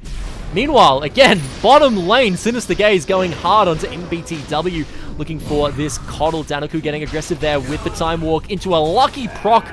They have Chrono now. To indeed. WDK going to use the Frost Armor, though, to try and kite off Billy the Brawler here. Billy the Brawler does have Decay off cooldown. Maybe looking to find WDK. Barely not enough damage there to finish that one off. And now Chrono, does he have the passive procs here? Needed to finish this one off. The Sinister Gaze is going to connect, but the Wand into the Decay. He finds the kill onto Lich, turning things around. And that is going to be Billy the Brawler coming up huge in the 1 versus 2. And he just moonwalks away. How demoralizing is that? Dropping Chrono, he still kills your support, then he moonwalks away and just continues to CS. That's really sights you don't want to see for the boys on Radiant. Yeah, Undying, such a scary hero. And one thing to notice as well is he hasn't even put a single point to Tombstone yet. Normally, on these position 3 Undyings, maxing Tombstone is not atypical of the hero. You just place it in the trees, but hold on, MBTW is taking so much damage right here. Soul Rip is popped, but a triple proc off the passive. What was that? Time Lock RNG not in the favor of MBTW today. That's the second time he's gotten lucky with that passive. Billy the Brawler does pop Flesh Golem to try and get aggressive onto WDK here, but the Sinister Gaze is under tower, looking to maybe get some damage down. Do they have the kill? Danilku goes forward with the Time Walk. Another lucky Time Lock proc. This man is so good at procking this E. Vicaroo. Vicaroo Nice. is going to get Gabala's playing well. melted down. Oh, he's going Echo Saber. Oh, okay. So people are still going this item on the Void Spirit. I mean, you get the proc through the Astral Step, and I believe it doesn't tick it's similar with the Pango Swashbuckle where it doesn't put the Echo on cooldown. I don't know. It's really weird. I haven't played enough with it myself, but I thought he was going to go Mage Slayer. Who knows? Maybe really valuing the Echo here. I want to see him go bot. Like, you need to get the Faceless Void out of lane. Void's getting way too much out of this. 4 kills as well, and this is like a guaranteed kill. And the fact that Billy doesn't have a point in Tombstone as well, like, these fights are getting dragged on so heavily, and Radiant don't kill off the Tomb. Like, one value point, and I feel like you would have killed them every single time. Yeah, But- definitely. Especially when it's an ability that you otherwise, can even max in certain lanes and you're not even putting a single point into it. I feel like Tombstone, if you just plop it in the trees where they can't even really see it and it's just spawning zombies, it can just be obsessively oppressive, especially in these kind of scenarios too, where you're pushing them under tower. You can just pop the Tombstone near the tower, and it's almost hard for them to even farm under tower. But Nyx TPing in right now. They might look for MPTW. Sinister Gaze is there. Going forward, is the Time Lock proc going to connect? Yes, it is. Danilku, though, has to watch out for Billy the Brawler. They are going to use the Frost Blast to try and Top peel lane. him away. Meanwhile, though, top Bruce side, Lee? this is going to be a very scary situation for Davai Lama. The Earth Split, or the Primal Split, I should say. Yes, indeed. That's going to be a nice little pickup. Is under attack. Kid might actually find Stacey. Does have that track movement speed Oh, the miss. to chase him down. Second Shuriken. Third, no, not even needed the Janata proc. Look at the max rank crit coming out from this position 1 bounty. Definitely very scary indeed, and it does look Lane like Vicaroo as well. Warmed over. kills are just happening left, right, and center. But Gubala picking up a DD rune there. Gonna make short work of the enemy position Radiant's 2. middle tower is under attack. Don't tell me down in bot side there's going to be another engagement. The combat just does not stop. Flesh Golem getting dropped onto Daniel Q already. Doesn't have Time Walk available to get himself out of here. Trying to pop Time Dilation to buy himself as much time as possible. No pun intended. But Billy the Brawler, the right clicks are just going to melt him down. And that is going to be a nice, clean pickup for the side of the UOW position 3. So the big issue right now with Dai's lineup, even though they got a 2,000 net worth lead, is that them taking towers is very, very awkward. Like, you've got no real tower hitter at all. So you pretty much have to force Radiant to GG out of this game from literally just having like 25 kills ahead of them. And, well, they're looking to really go on with that kind of trend, I suppose to say, because, I mean, Divine Llama's got a Dagon queued up, so they really just want to demoralize the side of Radiant here. Bottom tower is under attack. Yeah, I mean, only time will tell, but this is going to be Kid going huge here. Has rotated down to the bot side, and they're going to find themselves this tower. Radiant's bottom tower has fallen. If you think about this build exactly, I believe this is going to be a Echo Saber picking up for Kid. Dire's middle tower is under attack. Yeah, Dire's structures are I personally, I don't know, because you don't get double Janata hit, which I think is the big thing, but the mana regen's going to be nice. The stats is nice for the bounty. So, oh, mid lane though. Nice roll in. Radiant structures are fortified. Yeah, this is going to be Guy with glasses getting blown up by Gubala. Vikarut has to watch out that he's not next. TP comes through from Stacey. Top tower has fallen. Does have the split available, and there it is. Looking to get aggressive on to MBTW. But meanwhile, on the back line, Laguna Blade getting dropped onto Davai Lama, but they just don't have the kill. WGK is going to get melted down here by a beautiful Janata proc coming through from Kid, and they're finding themselves kills left, right, and center. Stacey did actually find himself MBTW while this was going on, though, and now he's going to be the one getting pursued. Billy the Brawler is there to cut him off. Great usage there of the stun from Guy with glasses. Has to dodge out of Davai Lama there with the rolling boulder. Daniel Q has arrived though, and the Chronosphere is there. Looking to go hard onto Kid first and foremost, but the damage not quite there on a Faceless Void with not even one item completed. They're not able to find themselves the kill. Guy with glasses going to get melted down for getting a little bit too greedy. Vikarut is back looking for Davai Lama, but look at the Soul Rip. It's so huge. Billy the Brawler is so threatening in this fight. 20 stacks of decay on him already. And they are just going to force the entire side of 5Headelaide to retreat, not off their tier 1, but off their tier 2 as well. Radiant's middle tower is under attack. Hey, Gubala's got that Mage Slayer now completed. Very happy that he went for it. I kind of forgot the Oblivion stuff built into the Mage Slayer. A 2400 item. It's going to be so incredible, this game for him. I'm really excited to see how it's... You know, I feel like this is going to be the item now for the Void Spirit, honestly. Just like call every single game, cookie cutter, Mage Slayer, you know, and then you can go flexible afterwards. But this is how Dire need to play, just up in the face, consistently getting this track gold advantage. They're already up to 5,000 now, and you know they've. This is only 1 point tombstone that they're doing everything with, but like it's so nice because you don't have to itemize for like mana sustain because you got 3 points chakra. You've got a lot of sustain from your Undying that has maxed out Soul Rip, and there we go. Actually has to watch out here. He's just going to get caught lacking in the mid lane. Guy with glasses doing his best to peel his position 5, but it's not going to be enough. He's going to get melted down as well, and that is going to be a clean pickup on both the supports of the side of 5Headelaide. Radiant have to be careful. They do want more, actually. Looking to get aggressive onto Danelku here. The urn gets popped by Davai Lama. Very threatening. The urn is about sending a message. It might actually chase him down. So what's the bounty eggs? It's still a shuriken, right? Yeah, so applies Janata to it, increases the cast range. That's going to be nice here. Is skip the Echo Saber, it looks like, from Kid, unless he's got something on the courier. See once it respawns. Okay, so he has gone for the Echo Saber, and he's already got the point booster bow as well, so Kid's very, very farmed. Yeah, he does have to watch out here. Guy with glasses is on the map. Vendetta available, but it's one of those situations where, you know, Nyx kind of awkward to play from behind, right? Because, you know, the big strength of Nyx is going after those big pickoffs with the Vendetta timing once you do hit level 6, but you know, you're hitting level 6 in a game like this where the enemy heroes are just so much further ahead.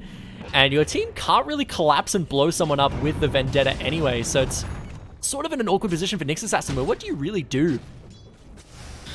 This game he kind of just has to still scout out, but mainly just allowing his team to farm safely and then popping smokes. Like, they're going to go for their own smoke now. They've got to be faster because Gabala and Divine Llama is trying to catch out Void. Yeah, this is going to be very scary for him indeed. A nice, quick little pickup onto the Faceless Void already. They might find Davai Lama here, though.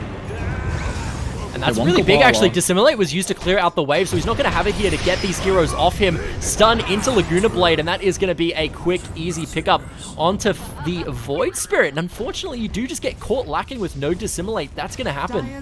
They want more, though. They might be actually looking to chase down Davai Lama under this tier 2 tower. The stun does connect into the Light Strike Array, and the right clicks are coming through. Sinister Gaze as well, and look how long it takes them to kill Davai Lama. Long enough for MPTW to TP in and find himself a return kill onto Guy with Glasses.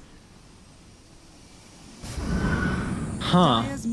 So died and TP instantly, which I feel like if they get there, then they can probably just kill everyone on Radiant. But again, you can't prioritize on hitting towers. It's Bounty down bot. They've got Chrono. He should be dead. Yeah, Kid has to watch out here, but look at the...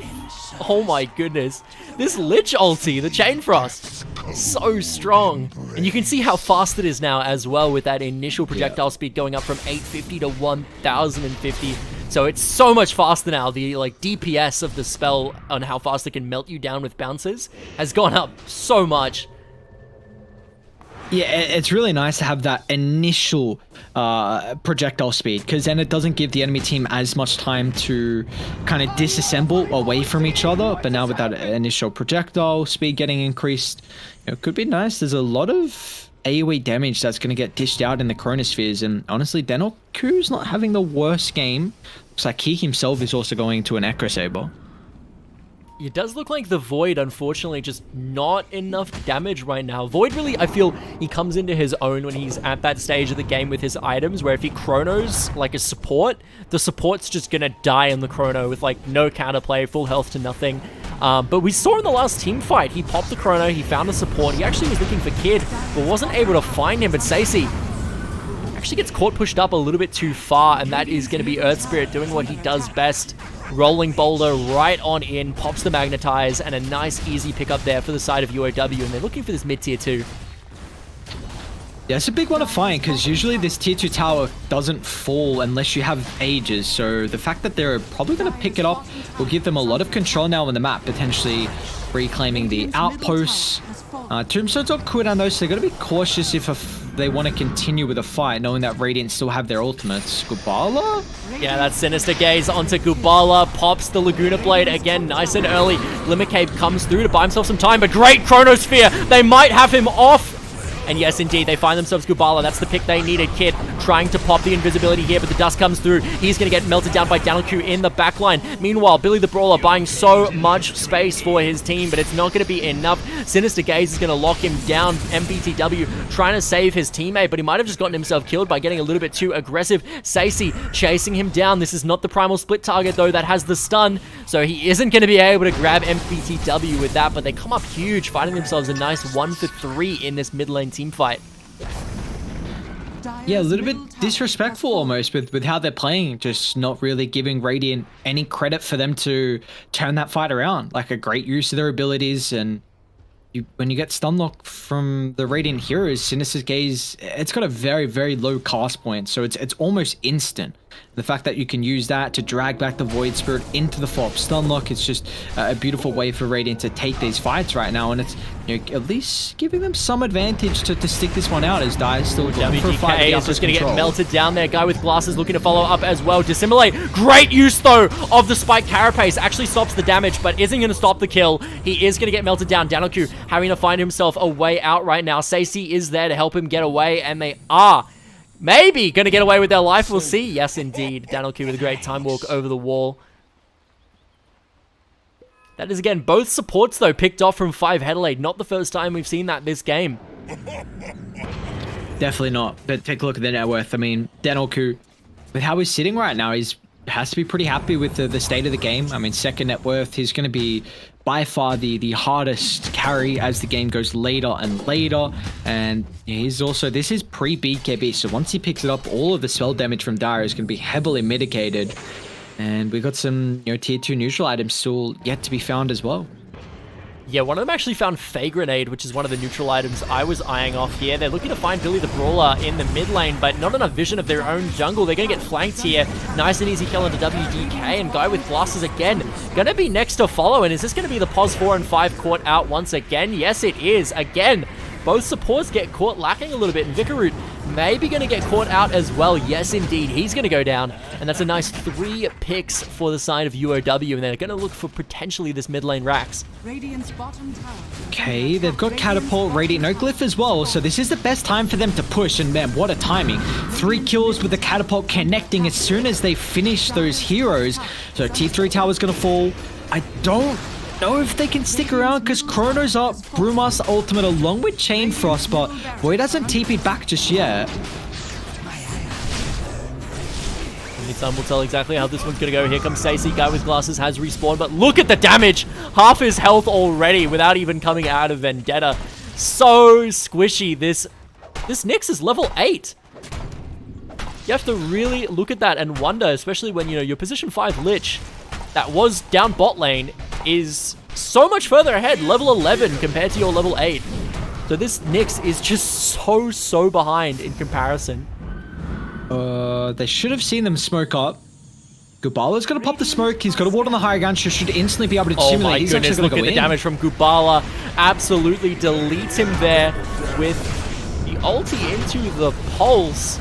And they're just finding themselves kills left, right, and center. Divine Llama maybe going down here to Vicaroot with the Laguna Blade, but Gubala getting a quick little revenge pickup, and now Stacey is going to be the only one left. They still do not have Faceless Void with them. He's just been farming this whole time up in the topside Dire jungle. I don't even know if they know he's there or they just don't care, but either way, they're not going to have Void for these fights.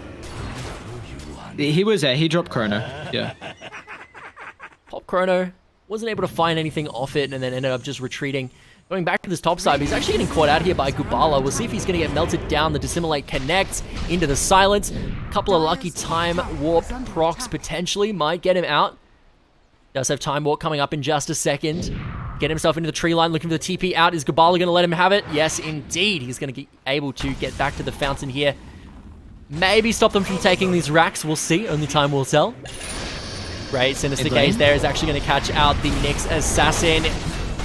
You're going to look for more, actually. Kid is going to be the next one chased down here.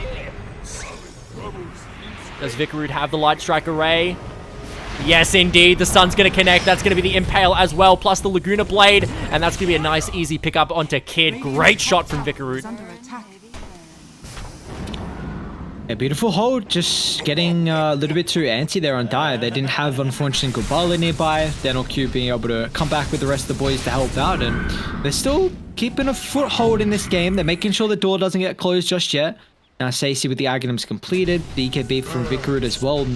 He's got that 9-second timer, and Lena can also scale really well into the late game. So again, I have to be careful with how many heroes they give away, but a great answer to this Chrono is getting worked on here. Mark going for the Aghanim, so the Will-O-Wisp just is, again, we kind of spoke about the Winter's Curse last game against the Chronosphere, just a massive AoE controlling factor. It can just completely mitigate how the Void wants to be right-clicking heroes through the Chrono, even the Blinding Light as well for that matter. Like the evasion, it's a beautiful way to deal with the position 1 core on the Void. Yeah, I hate this spell. I'll be very transparent. I absolutely hate Will-O-Wisp. Maybe my most disliked spell in the entire game. It's so annoying. And it's so weird as well, actually. We might have a fight break out. Gubala's in a great spot. We'll see if they're able to catch him out here. It looks like the Void maybe biting off a little more than he can chew. He is silenced up, so he's not going to be able to time walk, and he isn't going to get it off. He's going to get melted down. Divine Llama does get hit by the Laguna Blade, though, and he is going to fall as well. Gubala running for his life. His Sinister Gaze is going to pick up MBTW, walking up a little bit too far. Unfortunately, the Void does get caught up into the Yules, though, having to run away. Pops the Dissimulate to try and get a little bit of distance between him and the enemies on skewing after him. But here comes Dire. They have joined the fight. They find themselves the Nyx Assassin. Stacey and WDK have to watch out for themselves. WDK is going to go down. Stacey getting caught as well. Here comes the damage, and that is going to be the 4th kill getting picked up. Lena, the only one to live to tell the tale, and now finding herself against 5 alive members Radiant's middle barracks of the are under UOW lineup. Buyback available on Nyx, but that's it. I don't know if Divide Llama just instantly bought back or if someone told him to buy back there, but that was a great call of the Earth Spirit rejoining the fight. They knew that the Faceless Void was down. Radiant, they'd already wasted a long duration that first use of the Primal Split. Lina wasn't able to catch up. Like, a lot of the abilities were already on cooldown from Radiant, so that buyback and how they were able to reposition, you know, kind of split the heroes up on Radiant, pick them off one by one, and then they could brute force down. A really solid fight from Dire. They get a full set of barracks now afterwards. They still got to be careful because Chrono's up. Danoku might be able to find the Earth Spirit. Yeah, Big kill. Danoku might find himself this kill if he gets lucky on the time lock procs, and it does look like he is. Chronosphere immediately dropped here onto Danoku. Does find himself as well a kill onto MBTW. It's going to go over to Vicarud, but the fight, it is going to continue. Dissimilate going to blow up the Faceless Void. Kubala finds one, maybe looking to keep it going here. But things are just going to reset as the enemy team posturing around this mid lane. They do already have the racks though, so you have to wonder exactly where they're going to go, because I highly doubt they're going to push in through mid.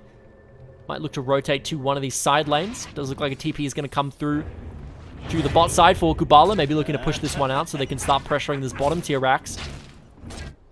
Yeah, I want to see them take the tier 1 tower top, just because I think Roshan is something that they're going to try and work on next. So once you're able to take that tower, it'll make it a lot more difficult for Radiant to defend the Roshan area, just because potential TPs to help out after buybacks. Kid Just have to watch out here. they're dusted Does up. get He's got a caught on the BKB. dust. Impale connects into the Light Strike Array. He's not even going to get time to BKB. Laguna Blade comes through, tries to pop the one, but unfortunately not enough. Frost Blast going to finish that one off. They see Mark as well. Oh, Mark's still sticking around.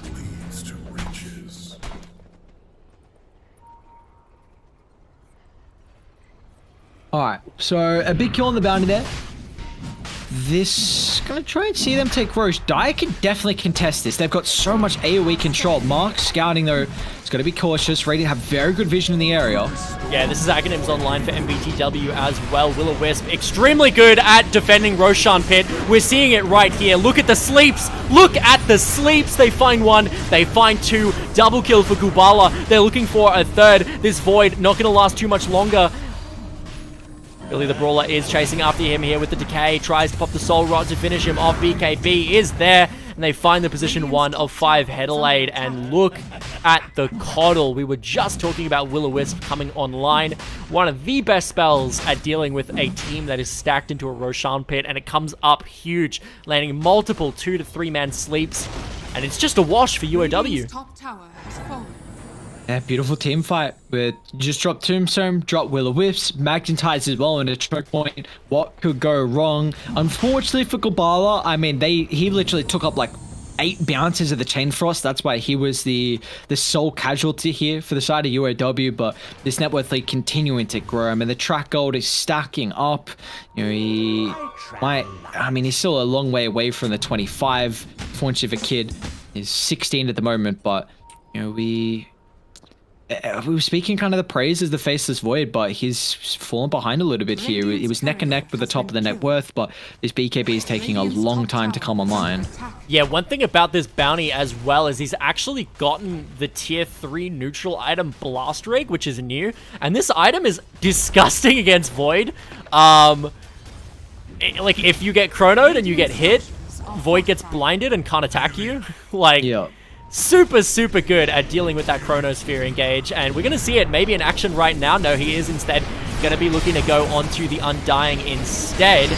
Not have to deal with that blind. Definitely good decision making from Danoku. They find one. Billy the Brawler looking to go down as well. And a great 2 pickups there off a decent Chronosphere. Might find more depending if they walk into this triangle here. That probably is Roche. See what Dire do, how they contest this. They might jump Vicarroot mid. Yeah, again, Will-O-Wisp is available. A brilliant spell at dealing with this Roshan fight. Doesn't have it for another 23 seconds, though. Has to watch out for that. They're actually going to get off Roshan. Stacey popping the Primal Split. We'll see what they do with it.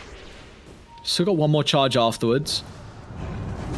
Okay, wow, that one pickoff on the Lena stops them from taking Roche. This is massive on Dire because they gave them a bit of an opportunity to potentially get the second life advantage.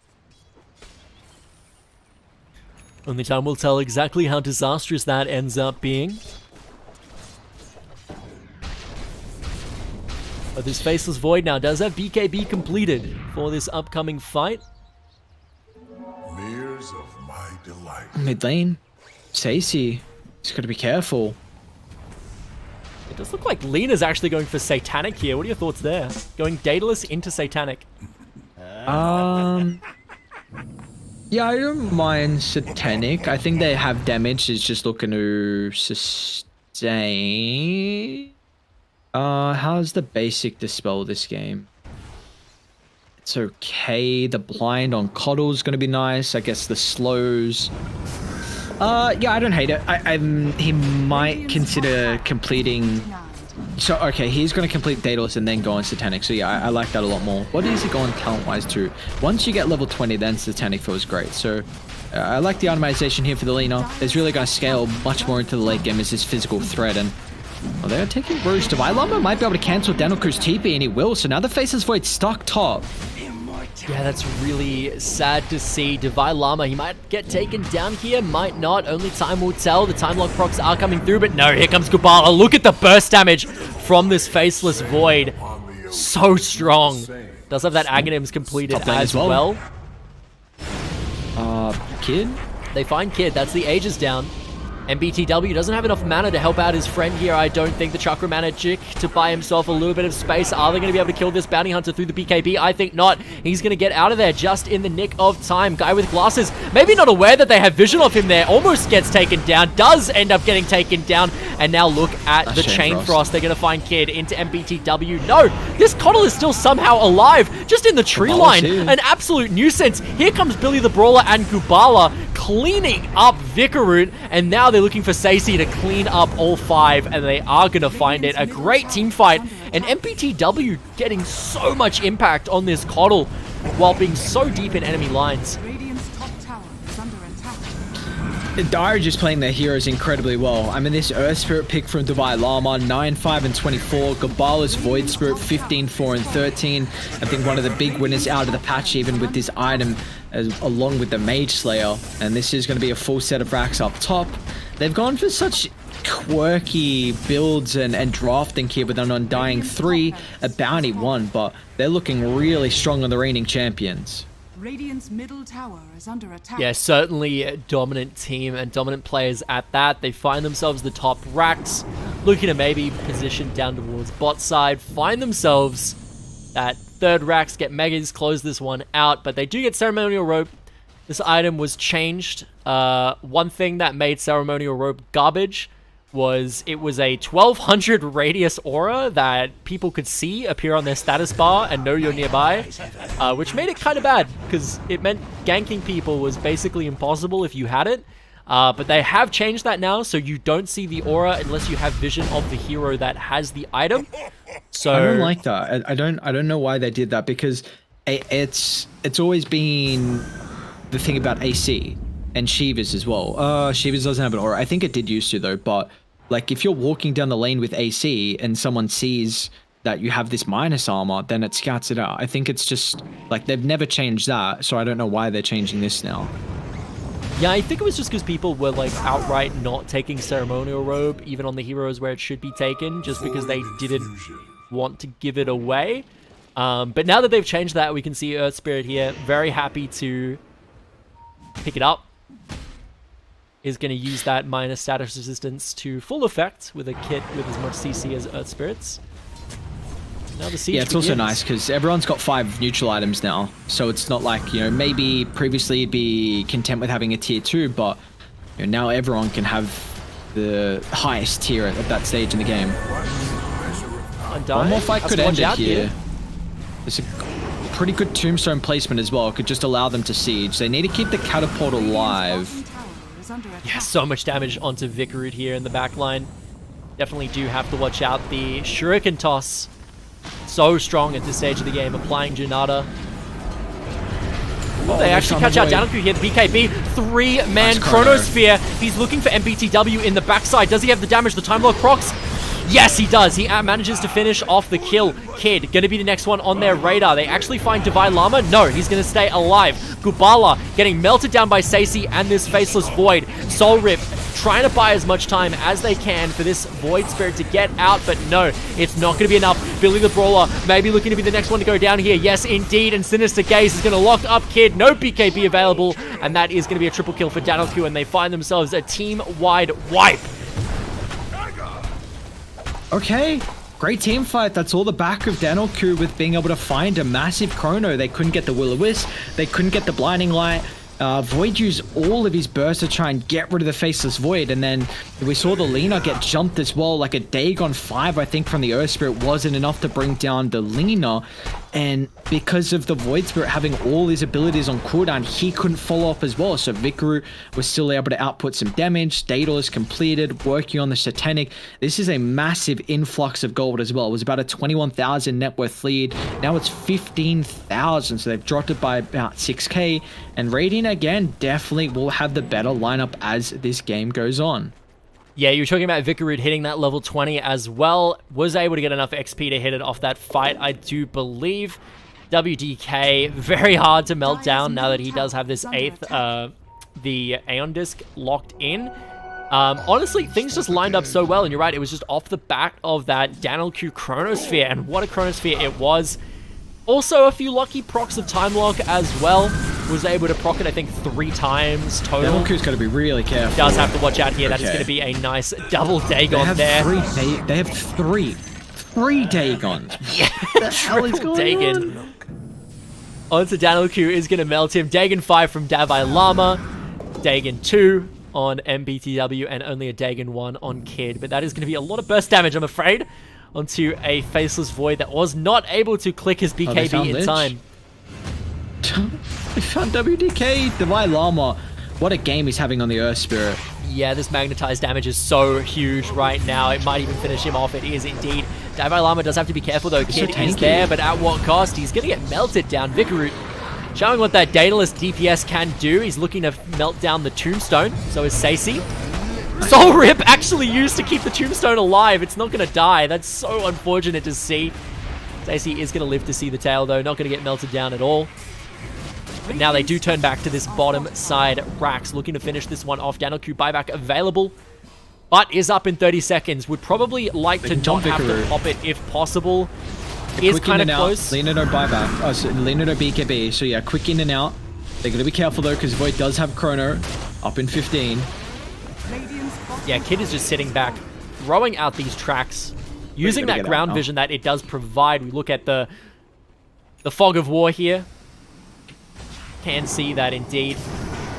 They do just see the entire high ground. That's a big kill. That's a lot of damage. Stacey gets melted down. Guy with glasses looking to be the next one. Will-O-Wisp is popped over the Rax. They have to figure out how to melt this Wisp down, otherwise it's going to be a little bit of a boon in their side. It's only a 52-second cooldown. Wait, what? Why is it so... Oh, he's got Quickening Charm. What the hell? Yeah, it's, I hate that spell. I hate it. I hate it so much. Longer. So, like, you can still... The weird thing is, you can still right-click through Will-O-Wisp, though, which makes 0 sense. Like, it's like, you're not... You can't move, but you can right... It's so weird. It's really, really weird. Nyx? Nyx walking up a little bit too far here, and it's just gonna get melted down by Team Dagon. Whoa. Danoku actually BKB TPing out. I don't know if that was a misclick or what. Did you ever watch the old Try Mike for instance video called Team Dagon? No. Everyone get Dagon 5s and just... Yeah, it's like this old era, like legendary Dota 2 video where just the whole team buys Dagon 5 and does exactly what we're seeing right now. The burst damage is ridiculous. Make sure you don't group up. Yeah, Stacey's still in the middle of things, looking to kill MBTW, but the Soul Rip healing is so good from Billy the Brawler right now. Massive Chronosphere. He is going to find MBTW out of this, or is he not? No time lock procs, I'm afraid. He's not going to find the kill, and that's going to be a Hex into a Dagon, into another Dagon. Goodbye, Danoku, and look at Will-O-Wisp just making sure Stacey can't get out of there alive. And I think Vicar just Dagon to creep. I'm not even entirely sure. That is going to be GG called either way. And UOW come up huge with a nice 2-0 victory. What a fascinating draw, fascinating itemization, and I mean UOW, you got to give them props. They are continuing with their flawless performance so far as well. Now they were going up against the second place team in their own group. You know, unfortunately for 5Headelaide, they hadn't dropped the map until then. So UOW, they're going to jump up to 5 wins, and 5Headelaide, their first loss, and not their first loss as well. It's their first series loss. So you know. It's still, they're looking pretty solid in the groups. You know, they're probably guaranteed to even make it out already with how they've been looking. We're only 3 weeks into the group stages, but I think UOW, the reigning champs, they fill themselves with the itemization that they went for. I mean, how many Dagons we have? 1 on the bounty, 3. 1 on the coddle. Yeah, so no one got like a cheeky one at the end of that game. So yeah, 3 Dagons, and I like how they're experimenting with the new patch. It's exciting to watch. Yeah, I mean, honestly, it's been a great day. We've seen a ton of new innovation coming out of these teams, really abusing some of the changes seen in 7.3. Like right in front of you, maybe the most glaring of which is Position 1 Bounty Hunter, which kind of was dog terrible before the patch, but now I think it's kind of decent. I'm not gonna lie, being able to apply Janata with Shuriken Toss, being able to sit back, pop the tracks. I think it's honestly, I'm excited to see what Kid's gonna do in his upcoming games, because this guy just seems to play anything in Position 1 and seemingly do fine with it. I don't believe this is even the first wacky Position 1 pick that we've seen from him. I know as well the bans have also changed. Gyrocopter was getting banned out, which is a hero we didn't see at all before this patch. A little bit afraid of, I don't know if it was his Aghanims or his Shard, but he got changed so that now when he missiles someone, he unloads a full barrage on whoever he missiles. I think it's a Shard. Yeah, I think it's a Shard. Obviously very good at just deleting a support in the late game by just clicking W on him and unavoidably blowing an entire barrage in his direction. So if heroes are going to be getting banned differently, that means heroes are also going to be getting picked differently. So I don't know. I don't know about you, Ares. I'm very excited to see exactly what we're going to get out of the next couple of games. I'm incredibly excited as well. With the new patch around the corner, perfect timing for us to get set up and get the teams to kind of work on some things while the group stages are going. And then once we hit the playoffs, hopefully they have a little bit of an identity on what the team likes with this new patch.